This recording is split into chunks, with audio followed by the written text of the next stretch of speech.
Hi everybody, we decided to go away to Cirencester Park this January. We booked this weeks in advance before any weather warnings or signs of bad weather. So why not join us as we have a weekend away mid-winter and decide for yourself if winter caravanning is for you and see how we get along during Storm Goretti.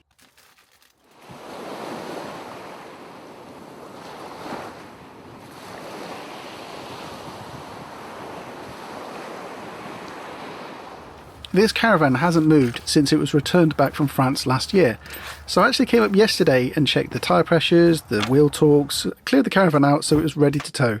I also used a power bank to get the fridge nice and cold, ready for my departure. The car also has a new tow bar, so this is a bit different, but all in all it feels great to be going away.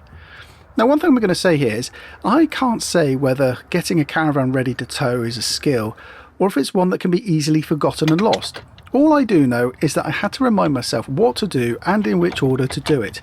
I was very rusty, and perhaps that's why I wasn't particularly talkative. Anyway, I'm just sorting out the last few bits with the security, and I don't know about you, but when I tow alone, I use the motor mover to get hitched up. I find it so much easier, especially when I'm on my own. Hitching up is probably the most important part of the whole process. It's very important that I pay attention here.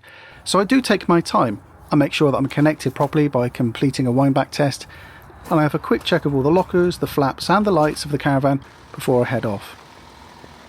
Anyway, the weather is steadily getting worse with cold air and rain, and by the time it was time for me to leave, it was absolutely pouring. The drive was smooth enough, it was great in fact to be towing once again, but as you can see the weather and the road conditions are really wet. I arrived at Cirencester Park, which now has fast check-in, which would be great except my car registration wasn't on the booking weirdly. So blocking the entrance, I walked back into the reception, sorted it, except I had to now reverse away from the ANPR camera so it could reread my number plate. Now I found my pitch and I set up and I reversed on with no issues, but it was absolutely tipping down, so I didn't want to set the cameras up and I didn't want to faff around at all, so I just reversed on, put the legs down and then threw everything from the car into the caravan, and I just set up in my normal way. I managed to get some set-up shots inside and settle down for a cosy night in. The rain was constant, the wind picked up, and I was fully prepared for some pretty bad snowy weather in the morning.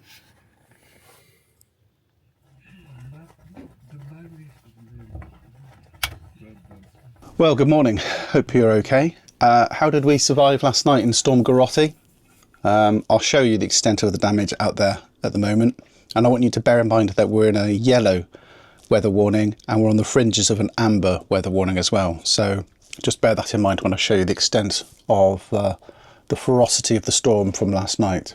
I was reheating a curry I made, a stew even, that I made in the week, and I put it in the microwave, hit the tremendously complicated buttons to try and get it to do something, and it made an arcing sound and then just did not work. It made all the sound, made all the motions, but it just did not actually heat any of the food. So the microwave's buggered. So I'm gonna have to get a new microwave, I think. Any recommendations, please let me know. I think, if I'll be honest with you, I would be happy to have one that has a rotating plate, because one thing I did notice with that microwave is A, it's stupidly overcomplicated, and B, it would get hot in one space and not uniform heat all over. So I think I would like one with a plate in it again so it actually returns around. So I think we can do better than that one. Absolute load of rubbish it is.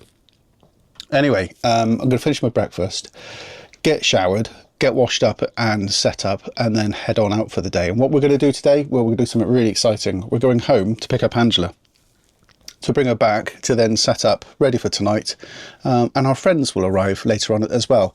So I'm going to finish my coffee, finish my porridge, and then I'll show you the extent of this horrendousness out there.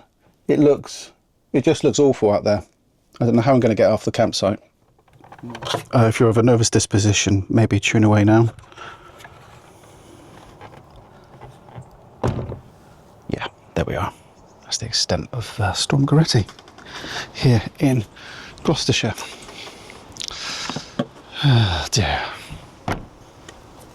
So, for transparency, it did snow last night, but it was just so wet so unbelievably wet that it just had no chance of settling. That pitch there is still a little bit snowy, but generally speaking, it's fine. So let's have a look around, shall we? I don't know if you have a local site that you return to, but this is ours. It's just 15 minutes away from us at home, and we could be anywhere. This grass section is where we spend most of our time, which is closed now to keep the grass in good condition, but it will reopen in the spring. Cirencester Park is a big site. It's got 213 touring pitches, 3 camping and no pods. And the variety of pitches available here include serviced, hard standing and these beautiful grass pitches. To me, it always feels that I have more space on a grass pitch. I don't think I actually do. I think it's purely psychological. But these pitches bring back a lot of very fond memories, and Chops loved it here. The dog walk area is excellent. It's large, clean, secure, and it's a wonderful place to let the pooch run around. You know, I've got so much lovely footage of him here. It really does bring back some really great memories.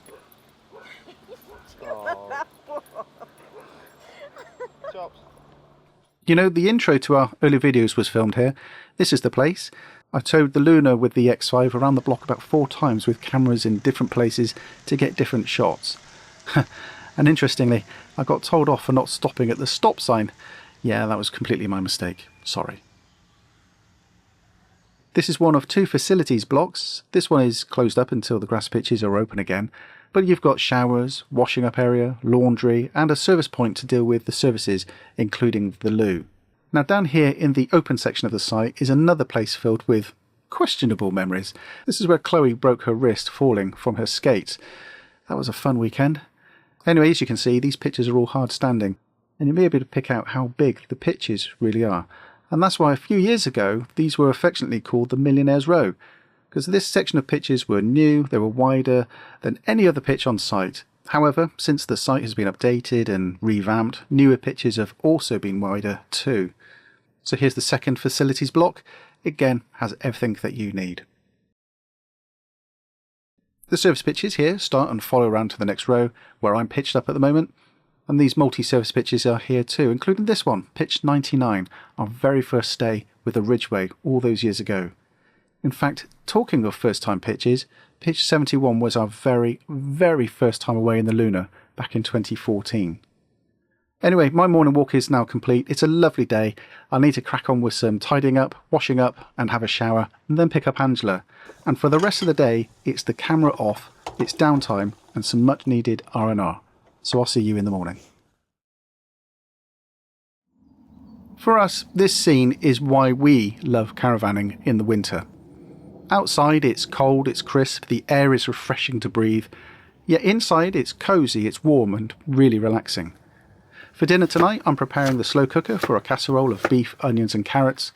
Not difficult to make, but it's so warming and it smells fantastic as it bubbles away all day long. I'm also making crunchy garlic potatoes and broccoli stems too.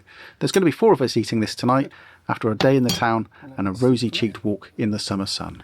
Well, good morning everybody. Hope you're okay. Hope you slept all right. We did. This is Saturday now. Collected Angela yesterday from work. Which was nice. Say hello everybody. Hi. Yes, it's been a lovely evening. Very cold. It's 2 degrees now, I think, isn't it? 3 degrees. I knew that temperature sensor would come in useful. 3 degrees and we're going to go for a walk. We've got our friends with us as well who are pitched up opposite over there. They're just getting their shoes on and getting themselves sorted, and then we're going to all walk on down into town. Now, unfortunately, because somebody has forgotten a £10 note, we can't get the card to walk into the park, so we're going to have to go down by the dual carriageway and make our way down that way.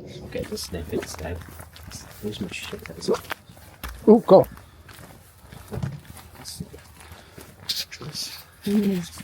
Just had a lovely comment on one of my posts that I put up this morning, warning me of black ice, and they basically said, it is that one.